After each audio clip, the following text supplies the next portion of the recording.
there's a level of AI, we call it generalized intelligence, generalized human intelligence. You can't get, technology won't get there for many, many years. Yep. Right? When you ask the question of like, what is the future? I think the real question I have for all the trainers who are out there is, today there aren't enough of you. How can you use technology to reach and touch even more people? And what is your place to work with these platforms in order to reach and touch more people? Hey, fitness fans, welcome back to the Future of Fitness podcast and interview series. This is your host, Eric Malzone, and this is episode number 111. I talked to Aly Orady. So he is the CEO and founder of Tonal, that is Tonal. And it's a really, really interesting piece of home workout technology. So if you have listened to the show a few times, you probably understand that I am slightly obsessed with fitness technology, where it's going, what we need to know, and how we adapt to it, how we utilize it, how we put it to our advantage. And this is a very interesting thing. So imagine this, and Aly's probably going to hate this analogy, but imagine like Peloton, but it's resistance training. So they use electromagnetic resistance training, which is a fascinating piece of technology within itself, and how they monitor it, how it works. If I have one shoulder that's not as strong as the other, it can differentiate the resistance. And it's crazy. It's really cool. And I think it's the future of what, home workout equipment will look like. For sure. I mean, it already is. It is the future, right? And I'm excited to get one of these. As soon as we stop moving around so much, I'm going to get one of these pieces of equipment and use it all the time. Now, imagine when you're listening to this, how it starts planning into AI and how that starts working, the Internet of Things within someone's home. It's just, my mind goes spinning on where this could go. So without further ado, let's get into it. Actually, more further ado. If you haven't yet, go over to Fitness Professional Online. Check it out. We gave it a facelift. There's a lot of great content there. We're getting fresh contributors to the site. All of my podcasts are there. All 430 some odd podcasts over the last year are there. So there's a ton of information. If you are interested in being a contributor to fitnessprofessionalonline.com, I'd like to hear from you. You can actually email our content manager at V as in Victor, A as in Alfred, at fitnessprofessionalonline.com, and we can get you information on how to be a contributor. So if you want to be found in a nice online publication that has quite a bit of traffic, go for it. Love to hear from you. So now, without further ado, let's get into it. Number 111, Aly Orady of Tonal. And we're live. All right, Aly, welcome to the show, man. Thank you. Thanks for having me. Yeah, this is going to be a technical, mind-blowing episode for our listeners today of where things are going. And anyone who listens to this podcast knows I geek out on tech. I don't thoroughly understand it at all. I don't think anybody does. But the goal of this show is to get the fitness professional, health professional skating to where the puck is going, not where it is right now. And that's why guests like you are so great to have. So I appreciate you coming on. I appreciate your time. I'm really happy to be here. Yeah. So let's start with your story, man. Give everyone a quick bio, your a little bit of your history. I know you have quite a success story in fitness as well. Well, thank you. Well, I'm the founder and CEO of Tonal, which we like to describe as the world's most intelligent fitness system. Nice. It's all the equipment you need. It's like having an entire gym in your home, and also the equivalent of personal training. So videos and data to guide you through your workouts and motivate you and help you get to the next level. And when you say my story, the first thing that comes to mind is being like the founder and CEO of a fitness company. You would assume that I've been a lifelong fitness fanatic, and actually that couldn't be further from the truth.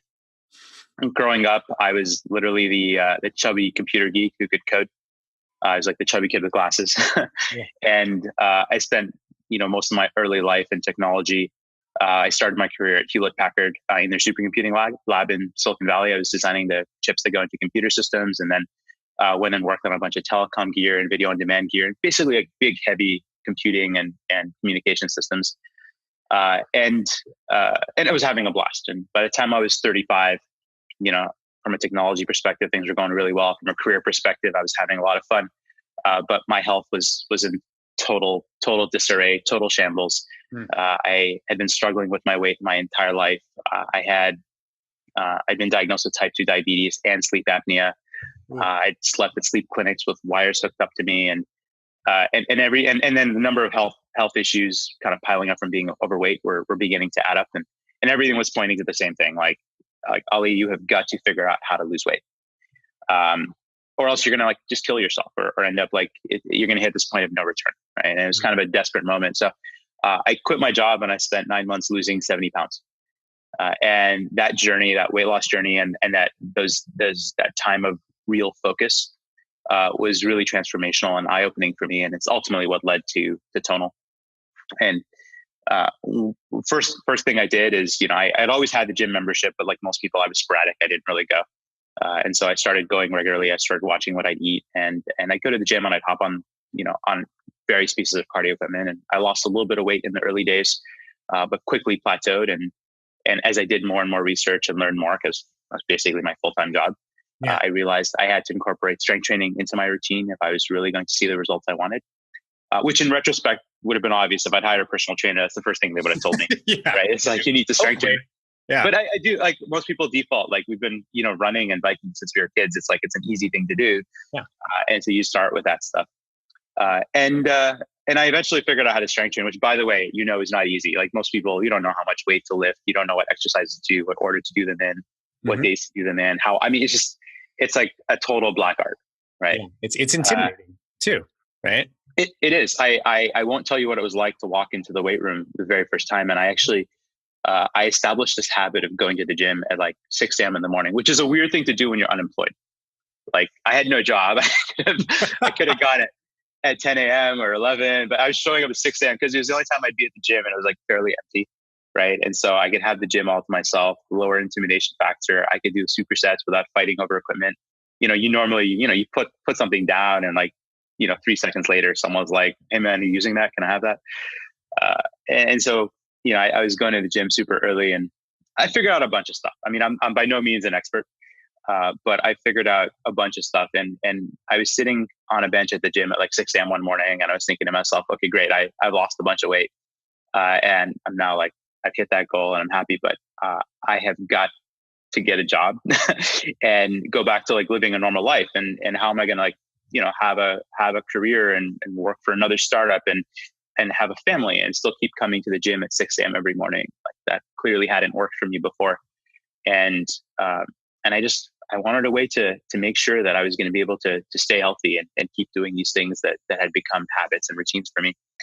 And so sitting in front of this like giant cable crossover machine on a bench, I was thinking, I've got to figure out how to shrink this down and fit it in my home.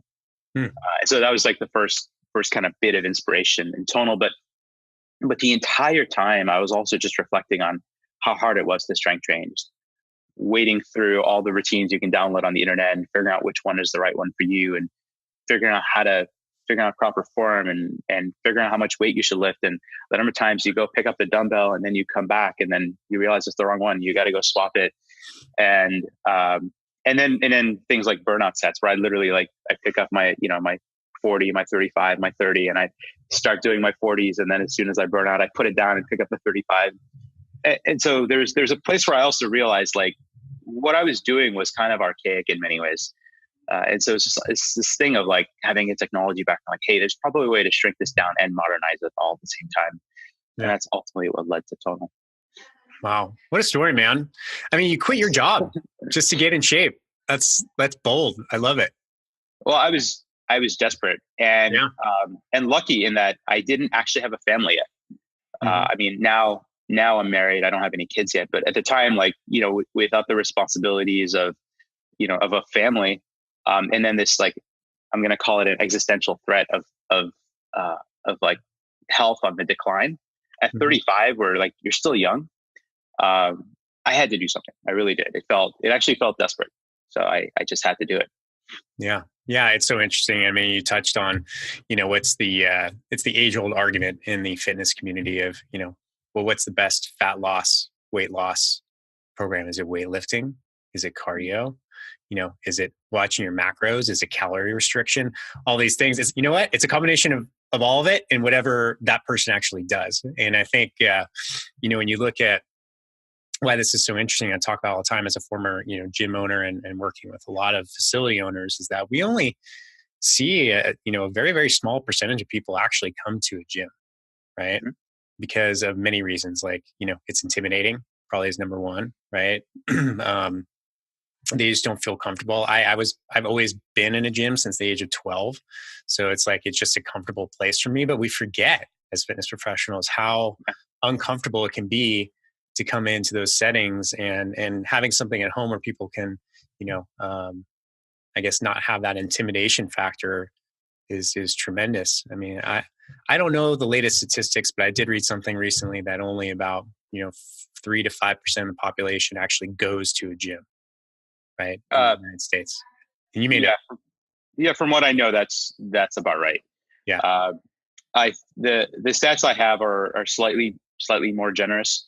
That about 20% of Americans pay for a gym membership, and about 10% actually go. Okay. But the point is, it's pretty low, right? Yeah. And kind of like market theory says it's 16% market penetration is about the point where something is considered mainstream. Mm-hmm. And so it's not actually prevalent enough to be considered mainstream. And so the vast majority of people are actually not working out at gyms, or they're working out in other places, or they're augmenting what they do at the gym. And so there's a lot of folks where like they exercise, they're out doing their bike rides or their runs or their triathlons, and they go to the gym in order to augment, in order to get specific things done.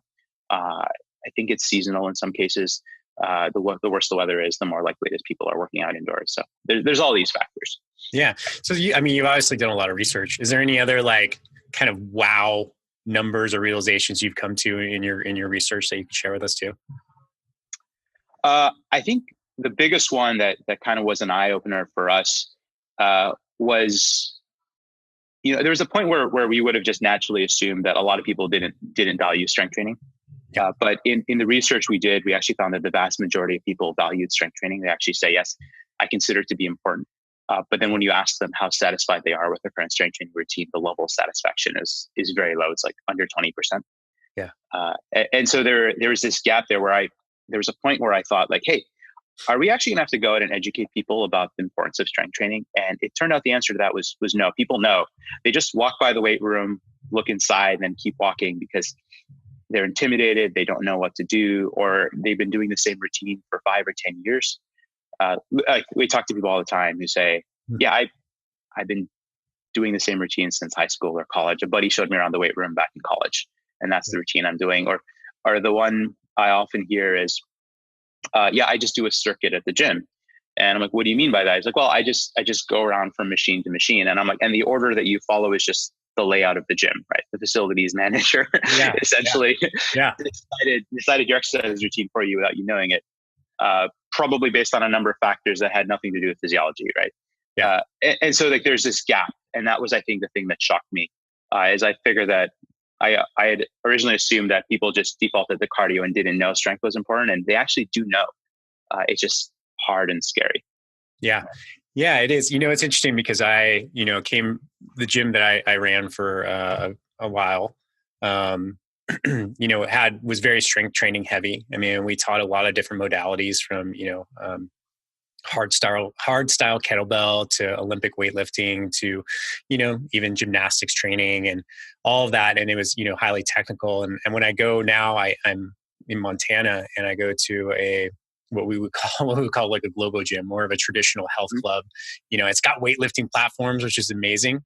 But like I'm like, I got this subconscious judging thing in my head, right? So I'll just be sitting in there, and I do Olympic weightlifting twice a week. So I'll do a clean and jerk focus, snatch focus. And that's the only time I spend in the gym. I really like the sauna. That's one of my favorite things. But I'm always eyes wide open because I'm always too curious. I'm like, what are people doing in the gym? And you start to see some people doing things, and it's obvious to me that some people are just doing the same things that they saw in an article in like 1996, but I'm just happy that they're there. I'm happy that they're doing the things and they're putting out the effort. But if they just had a little bit more instruction, they could get so much more fruit from their efforts. And I think that's, probably where the smart technology that you guys are developing can really help people. So talk to me, man. What is the tech? How did you develop it? What does it do? Give us the goods. Sure.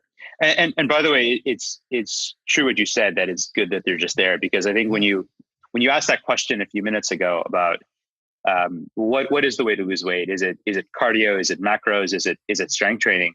The first word that popped into my mind was consistency. Yes. Right. Absolutely. It's just like whatever, you just be consistent at it, and you will see results. And so the fundamental of what we're doing is remove the friction, give people the convenience, give them what they need in the most convenient way. Right. And so what is the tech? How do we do it? Well, the first thing we did is we shrunk down the weight machine and made it smart with the same piece of technology, and that's what we call our digital weight system. And so the way to think about this is the way most weight machines work, and the reason they're so big is they rely on big metal plates and gravity to work. Yep. And so you're holding a handle attached to a cable, attached to a big series of metal plates, and you're pulling on it, and the plates go up and down, and you're pulling on that cable and you're fighting gravity, right? Well, what if when you're pulling that cable, instead of fighting gravity, you're fighting electricity? That's what Tonal is. And so we use electromagnetics to generate force. The electromagnetics are controlled by a computer doing millions of calculations per second in order to make it feel like you're pulling on a weight machine, but in fact you're not. Because of that, because a computer can now control the weight using electricity instantaneously, we can do things that have never before been possible. We can command the weights, and so we can actually change the weight mid-rep. So if you're normally, to change the weight, you got to put the stack down, move a pin, right? But imagine you're in the middle of a bicep curl, and this computer, which is looking at all the data that's coming off of your body, essentially says, "Hey, I think they're struggling. Let me spot them. Let me help them out." So we have a spotter you can turn on, and we see you begin to struggle, sharp drop in power output or velocity. We dial the weight down just a little bit, kind of until you can get going again, get moving again. That's our automated spotter function. So it's great if you want to do that burnout set. I'll set the weight to 50 pounds, start doing, my bicep curls, and then it'll just keep inching down all the way down to 5 pounds. And I just did total burnout set. Wow. Great way to end a workout. Yeah. Another thing we can do is because the system learns your range of motion, we can actually adjust the weight dynamically depending on whether you're, say, in the concentric or the eccentric phase. So if you want to do a heavy negative eccentric overload, we can literally do that. It's just another menu option on the screen. And you can say, I want 20% eccentric overload. You can be doing a bicep curl. It can be 50 pounds on the way up and then 60 pounds on the way down. And it'll just automatically adjust the weight up and down. We can emulate chains. And so with the digital tech, you're able to basically change your weights dynamically and intelligently under computer control. And in response to the data that's coming off of it. And so if you really think about the progression of cardio equipment versus weight equipment, and cardio equipment, you've always been able to have a computer control the speed of a treadmill. You've always been able to have a computer read how fast you're pedaling on a bike, right? You can, basically two-way telemetry. Weights have always been relatively dumb. I mean, big hunks of metal, no digitization. You walk into a gym today, it's pretty rare that you'll see a weight machine with any sort of digital readout on it. Now we're able to both digitally control and digitally read out what's happening. And then you couple that with the trend that's already happening with connected fitness. You connect it to the internet, bring in some video content, throw in some AI running up in the cloud, and we can guide you through your workout using videos. We can use AI to do weight recommendations for you. So you never have to decide how much weight you should lift. You never have to decide whether it's time for your weight to go up or down. As our AI gets smarter, we'll even be able to do things like figure out how much you slept yesterday, and you didn't sleep enough. Maybe we need to dial your weight down just a little bit today on a squat. It gets pretty fun, pretty exciting, pretty quickly. But really all enabled by this really core tech of digital weights. And I think by the time we go out and talk to our customers about this, I think we're talking about, get healthier, lose weight, without having to think, because we guide you through everything you need. But it was really all enabled by this one thing in the middle, right? It's cool. I wish you could see it. Yeah. I want one now. Although I love touching the iron. You know what I mean? I'm an old-fashioned barbell kind of guy. So I don't know. I mean, it's so interesting. I mean, so electric magnetic, right? So there must be some obviously electromagnetic field. My first thought is just, all the research about, dangers of just the multitude of electromagnetic fields in our lives now. Safety concerns, anything? Well, let me simplify it. Okay. Electromagnetics, it's the principle it's used to spin electric motors. Okay. And so, when you're driving an electric car around, whether it's a hybrid vehicle or pure electric, you have a motor generating a lot of force in order to propel the vehicle. And that's basically internally, it's using electromagnetic fields. It's used to levitate trains. It's used to vibrate speakers. And so they're everywhere in the world. They're prevalent, and they're very, very safe. And in essence, our engine is effectively a derivative of a motor. Like our very first prototype started by using a motor, because motors work off a principle of electromagnetics. But there's a lot of different motors, and different types of motors have different limitations. And so we eventually just kept modifying this thing over and over again, iteratively, until we had exactly what we needed in order to have something that could be commanded to behave like a weight machine. But in essence, it's not all that different from the motor in your electric car. So where are you guys right now? Are you out in the market? Is this thing being sold? When did you start? How long did it take to develop? Give us some insights. It took years. So it was like 2005, March of 2005, when I had that light bulb moment. Okay. And I came home that day and ordered some parts, and it was actually like February even, and ordered some parts and strapped them to my kitchen counter. And like 3 months later, I had the first working prototype of this digital weight electromagnetic system. And from there, it was about a 3.5-year journey until we launched. So August 16th was the first day that we unveiled the company. It's the day that our website went live. It's the day that press started writing articles about us. It's the day that we launched a showroom in San Francisco, where people can come in and actually try the equipment. We started delivering a few units in September, but really the bulk of our shipments started in October. And then we've been expanding our footprint. So in November, we started shipping to Southern California. And by March, we'll be available nationwide. Awesome. How many units are out there right now? How many have you sold? Several hundred so far out in the field. We've sold more than that, but a lot of them are in places where we're just not delivering yet. And so all of that backlog will be filled by March as we kind of build out our delivery and installation network. Wow. And how much does it cost? So the hardware itself, the base machine is $29.95. And then there's an accessory kit, which includes smart handles, a smart bar, bench, a foam roller, a tricep rope. And that's $4.95. And those smart accessories are actually a really, really important part of the experience. And so when you look at Tonal, it looks a lot like a traditional cable machine. You have adjustable arms that will go all the way down to the ground, all the way up to the ceiling. So you can do pull downs, and when it's up top, when it's near the bottom, you can do all your leg exercises like squats and deadlifts. But the smart handles enable you to do exercises that you normally wouldn't consider doing with a cable machine. So give you an example. Who walks over to a cable crossover today, drops the cable all the way to the ground, dials up 100 pounds and starts doing squats? Almost no one. Why? It's really hard to get into position. Well, the smart handles, they have buttons on them where you can turn the weight on and off. So you can actually cut the weight, get into position first. So pick up this cable, like if you're going to say do a goblet squat or a front squat with a bar attached to 2 cables, you can get into position, tight core, weight in your heels, all the stuff your trainer would say to you. Hit a button, it loads you up. You can do your squats. And when you're done, you can hit the button to cut the weight.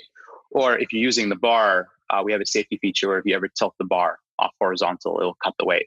And so if you've ever seen someone like, you see people on a bench at the gym, like with, pinned underneath the bar and they're like struggling to like wiggle out from under it. Well, if you just tilt the bar, it's like bailing the weight. We'll immediately know that something's wrong and just dial it down. And so the smart kits is pretty important. So call it $3,500 for the combination of the two, and then there's some delivery and tax depending on where you are in the country. Yeah. All in all, it's not bad. I mean, how much does a Peloton cost? So if you're looking at connected bikes, I've seen them kind of in the 2,000 range, plus also accessory kits and stuff like that. And then most cable crossover types of pieces of equipment for your home will cost anywhere from like $3,000 to $7,000 or $8,000, depending on what model you're getting.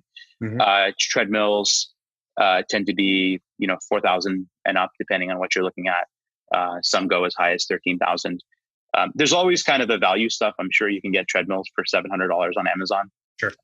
But if you're talking about kind of like the similar class of equipment, you're generally in this price range. And the other thing that we did is we have a financing program in place where you can spread payments over 24 months.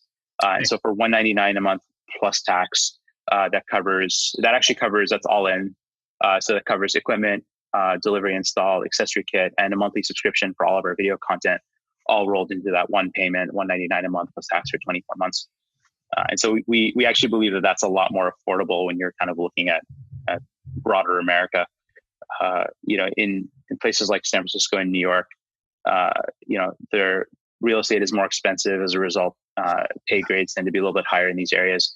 And so, but you're going for the rest of America, $199 a month. If you're looking at an entire family, is considered a lot more reasonable. No, yeah, the pricing is very justifiable. I think it's, that's I was expecting much higher. Okay. Yeah, I was thinking like this thing's going to cost someone like $10,000 until you got to scale, and then the price would start to drop, which I imagine is probably going to happen anyway. So you talked here about it as a category that I haven't quite heard put in these words of connected fitness equipment. Right? Describe that category. What does that mean? What are some of the other players in this if you mentioned one. You mentioned Peloton, right? Yep. And so, if someone goes and buys a stationary bike and puts it in their home, there's a pretty good chance that after 6 months, it will be collecting dust. That it'll be used as a coat hanger, and it's kind of, this is a joke with home fitness equipment, right? I just bought a $3,000 coat hanger, and one thing that's been very different is as this equipment has become more connected, has been connected to the internet, and you're able to push motivational and instructional video content to it, create communities, leaderboards, people tend to stick with it a lot more. And so the entire industry, a lot of players in the industry are now coming out with connected versions of their equipment that basically, take your traditional equipment, but stick a big tablet on it and connect it to the internet and start creating video and community. And it gets people gets people more motivated, more hooked. They tend to be more consistent, and then they tend to see better results. Mm-hmm. And then with better results, they tend to tell their friends, and then their friends buy it. And so there's this like virtuous cycle that starts to happen with connected fitness equipment. And it was a natural progression. I mean, when we started connecting in the world of connected fitness, like when we were completely analog, it was books and paper and pen in your back pocket. And then we started building mobile apps when the iPhone came out in the early days. And as mobile apps, you start to collect data about your workout history, and you have to manually enter it. And there's manual compliance. It would tell you what to do.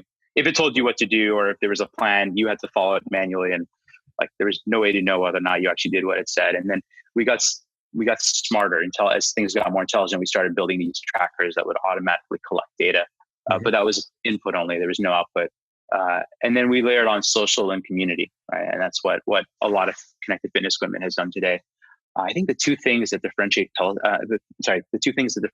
Tonal from everyone else that's out there is that what we're actually leaning into is what we believe to be the next progression of connected fitness, which is intelligence. Yeah. Social and community have become like table stakes. You need to have those, but really going deep into recommendations of what you should do and showing you insights.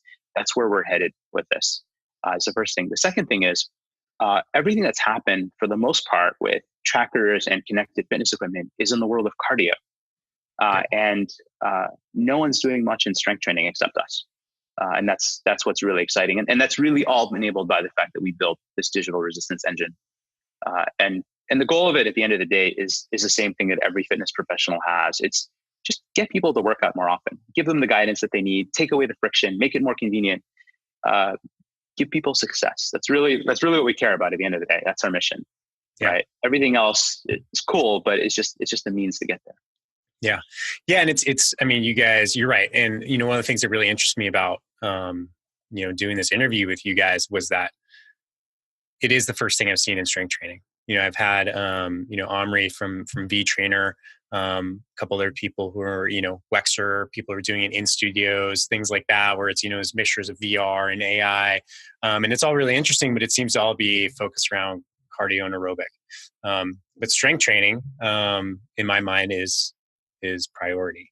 And, I can see too, obviously, as the Internet of Things continues to grow, like machines like this being able to incorporate with, the fridge, right? Like, or, the whole thing's just going to become one big, like, you wake up and you just be told what to do throughout the day.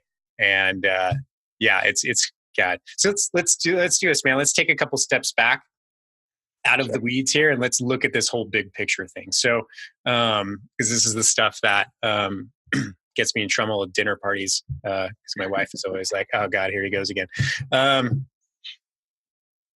If I'm listening, I'm a personal trainer. I'm like, fuck, this isn't, this is not good, right?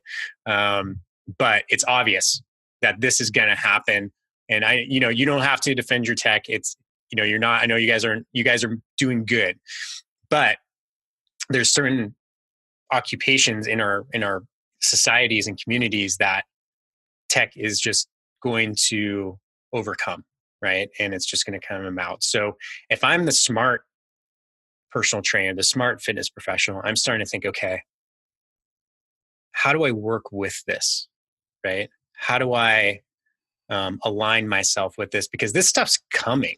Like, tech is not stopping. It's going to, you know how it goes. I mean, we can talk about the singularity if we want to, but it's going, it's a hockey stick, right? Yeah. And it's growing really, really fast. And people who are starting to see where this whole thing is going are the ones that ultimately are going to hopefully benefit and prosper from it. So you mentioned things like video content, right? Where are the opportunities for fitness professionals as tech like yours and other ones evolve? What do we need to be doing, to stay up to date? That's a great question. Before I answer it, I'd like to actually take an even further step back. Please. Because yes, this stuff is coming, but it's not, I don't think it's as dire for your industry as it sounds. And this is why. So I've done my research, right? And I believe that in the United States, there are about enough personal trainers right now, or personal training sessions done every year, such that about 0.3% of the US population could see a trainer twice a week, right? In other words, the number of personal trainers that are actually out there is minuscule relative to the population, the need, and the demand for it. Right? Okay. Yep. That's the first kind of like baseline I'd like to set. The second baseline is that personal trainers are experts, but they're also psychologists, psychiatrists, right? I'm serious. I'm laughing because, dude, I know. Yeah. You're unlicensed therapists for sure. Yeah, exactly. They're unlicensed therapists, and it's all about, how is this going to make your life better? Whether it's going to help you with your marriage or whether it's just talking about what it takes to get you to motivate yourself enough to actually show up every single day, right? Yeah. And the way we get you to show up every day is we try and remove as much friction as possible, right? So we make it super convenient, number one. And number two is we try and help you form habits, right? Classic reward structure. Hey, your weight just went up. Congratulations, right? You feel good. That's how habits are built. Yep. But when you're talking about personal trainers, there's a human element there that you can't replace. Yes, our systems use AI to personalize something, but there's a level of AI, we call it generalized intelligence, generalized human intelligence. You can't get, technology won't get there for many, many years. Yep. Right. So there's that human touch, human element that I wouldn't discount. And so when you ask the question of like, what is the future? I think the real question I have for all the trainers who are out there is, today there aren't enough of you. How can you use technology to reach and touch even more people? Right. and what is your place to work with these platforms in order to reach and touch more people? And so here's an example of something. We might have people who might be in a 4-week program, but they might actually want to get on the phone and talk to a trainer and get some advice, or talk to the phone and ask their nutrition questions, or go deeper into like, hey, really help me, like work with me until I can get my squat form really good. Like we'll try and teach people squats using videos and try and give them a little bit of feedback. But an expert standing there with you, next to you, is just it's a higher level, right? And so the question is, are you trying to help? We're trying to help as many people as possible, but we can't go as deep as having a really personalized personal trainer truly standing next to you. But the difference is, most people don't have the time, don't have the money to be able to afford that really kind of personalized service. Having to schedule time with a personal trainer, having to get to the gym, and then having to pay for every single session is harder. And so like the model that is more scalable is, well, give equipment, give guidance, give data and telemetry to more people, but then have the personal trainers go in and really impact where it matters. Right? Yeah, that's great perspective, man. I agree, and I think if I'm going to sound an alarm, which I would rather be the guy sounding the alarm, so that people are listening and being like, oh shit, is he right? I'd rather have people talking about it than not thinking about it, right? Because there's just so much opportunity as well. And what I see is, like, obviously, I think the typical Globo gym trainer who counts reps, drinks his coffee and checks his phone or her phone during sessions, they're in trouble, right? They're not offering the service, right? Yeah, they're not offering the service. Those days are soon to be gone. But the relationship, right? Yes. That's ultimately what people want. Is, you're right. It's the more, I talk about time, we're moving into a relationship-based economy. Everything else can be taken care of, right? But that human to human, forget B2B, forget B2C, it's human to human now. And, That's right. As much as you can take advantage of those relationships and really take time to get to know people, understand what they truly want, what success looks like to them, that AI can't do that yet, maybe never. But that's the key. And, I bank my business on it.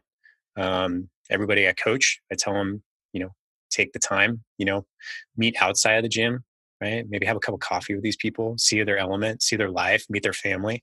That's ultimately what is going to make a big difference for the industry. But I do want to ask you about the video content. So Sure. Who makes the video content? Is that trainers or? We do, but actually, I want to say that you are absolutely right that there's an alarm that should be sounding. Yeah. But it's not that these jobs are going to go away. It's that they're going to have to shift. Yes. And the mentality is like, where are you strong? You're right. It's the human connection. And AI can never replace humans, but AI can do some things better than humans. I bet you that there's going to come a point where our AI engine will be better at recommending weights than a personal trainer human being can be, right? We're better at doing weight recommendations, deciding exactly when to dial weight up and down. Like, you can do that stuff better. But that human connection piece, right? That's the balance, right? Yeah. Now, the way we do our videos is we have a studio here in San Francisco, and we're in there filming every day. And this content is being released on a weekly basis, and we're releasing workouts and programs. So workouts are 1 day, single day workouts, and programs go multiple weeks. So it might be like a 4 or 6 week program oriented around a certain goal with different exercises each day. And we cast our trainers. The difference is we didn't go look for celebrities that we could teach how to do fitness. We looked for fitness professionals that we thought could eventually become celebrities. And so we literally went through Yelp and just called every 5-star rated trainer and asked them to come in and audition. Yeah. We're looking for people who have interesting backgrounds, interesting stories, and are good at on camera with a lot of potential to get even better. Mm-hmm. And we've ended up with some cool trainers. We ended up with folks who were athletes, have trained athletes, have PhDs, have unique perspectives. We have one coach who's a body positive coach, who's really out to like almost challenge the industry a little bit. Mm-hmm. She'll never talk about weight loss. She'll talk about, all the other, all the other terms that we use, but really like starting from a place of confidence and feeling good about yourself and knowing what you want, but not like succumbing to the cultural pressure that we're all under to just get as skinny as possible. Yeah. And so I think like that's really how we've gone about it. And the videos are a mixture of them, talking to you, telling you stories, motivating you, pushing you, and a lot of just real instruction, right? Mm-hmm. Like when you're teaching someone how to do a squat, there's like 20 things you got to tell them, constantly reminding them, weight in your heels, tight core, sit back into that seat, all the stuff that they're saying. And so it's a balance of those two things to really get people to learn how to do exercises properly, but also get them to feel confident in themselves so that they can feel motivated and push through the hard parts of the programs. It's when I'm like doing my workout in the morning before I come to the office. I have one of these at home now, and when you're just at that point where you're like you just want to give up, and they're like, you should be pretty tired by now, but you can do it, trust me. It really makes a difference. Yeah, it's really interesting. I mean, I go back to when I was doing a lot of personal training or group training, and you can't. There's so many factors that goes into like how much a person should lift in a given day. You can't. Everyone wants to follow these linear progressions, right? But that's not life. I mean, the first question any trainer should ask their client is like, "How you feeling today? What's going on in your life, right? Did you sleep well last night? Stress, right? Because that's going to dictate what the workout's going to look like that day. You could have a beautifully laid out plan, but life and all the factors, the physiology of stress and all the things that come into play. And I think that's what's really cool is about, you start looking at all the tech, right? The biometrics available, genetics, hearables, wearables, obviously AI, all that stuff is just going to give this really, really customized and individualized approach to fitness. But the missing piece will still always be the human-to-human relationship. That's right. At least for the foreseeable future. You're absolutely right. And it goes even deeper, because even when you look at physiology research, how many large-scale studies tracking people's strength training over a 12-month period across age, gender, ethnicity are there, right? And even like when you start layering on genetics, right? If you're taking genetic data, the data we have today is pretty narrow. Mm-hmm. It's like the cohorts are not very diverse, and so the idea that you can take the data today and personalize it is limited. But as you have more and more of this tech collecting anonymized data and handing it to researchers, they'll be able to actually push the science forward. Yeah. Right. So it's a lot like what we do in medicine today, but just let's bring that to the world of physiology and fitness. Yeah. Right. Yeah. Yeah. Cool. So, as you look forward, is there any other technology you see this merging with? Are you guys looking to integrate anything else? I'm sure you are. I mean, you have to be, right? What do you, with what you can tell us, what does the future look like? Well, a few things. So one is, with over-the-air updates, we're constantly pushing software that just makes the system smarter. Yep. And so I'll tell you, I think today our algorithms are good, and I think they'll be great in several months, and they'll just get more and more amazing over time. And it's just like as it gets smarter and more intelligent. So those over-the-air updates, I think, help a lot. A big thing that's coming is our mobile app, and the mobile app is really about doing two things. One is about helping keep people motivated, and then two is the stuff you were talking about, knowing how much you slept last night so that we can make better weight recommendations for you. It becomes the interface point into things like Apple Health and Android, Apple Health Kit and Android Health, so that we can really get in there and start collaborating with all the other fitness tech that's in the world. It becomes a good exchange point for us. Yeah, right on, man. Yeah. So Aly, where do people find out more? Where do they go? So you go to tonal.com, tonal.com. Mm-hmm. There's video and a bunch of information. Of course, you can always email customer care, which is support@tonal.com or hello@tonal.com. And then follow us on Instagram or @tonal, Twitter @tonal. Facebook, facebook.com/Tonal Strong, and just watch us roll out nationwide in the next few months. It's gonna be exciting.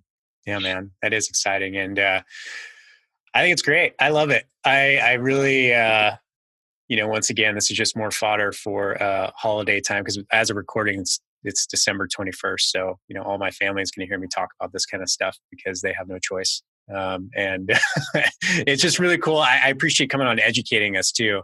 You're obviously a very intelligent man. You put in the time of understanding and really trying to find a great solution to a problem that you felt first, but you knew you weren't the only one in the world that had that problem. And it's cool, man. It's just all around really cool. So I appreciate your time.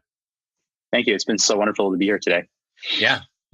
All right, man. Take care. We'll talk to you soon. For sure. Have a good one. Hey, fitness fans, don't leave yet. It's your host, Eric Malzone, and I have a quick favor to ask. Actually, 3 favors. So, number 1, if you're a fan of our show, I ask you to do something that takes under 3 minutes. Go to iTunes, please, and subscribe to our show. Please, please, please. It means so much to us. It's so important. And then give us a favorable review. We would really, really appreciate it.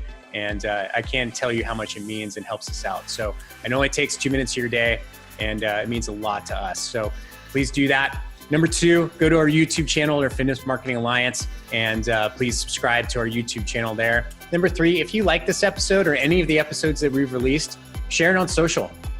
That's huge. That's a big deal for us. And we put a lot of work into these episodes, trying to give you great actionable content for the fitness industry. So that would mean a lot. And that's it. So we have some big plans coming up for this show. I'll be talking about that in the next couple episodes, but thank you so much for listening. It means so much. And if you have any questions, please reach out to me. I'd love to hear from everybody. Eric, ERIC @fitnessmarketingalliance.com.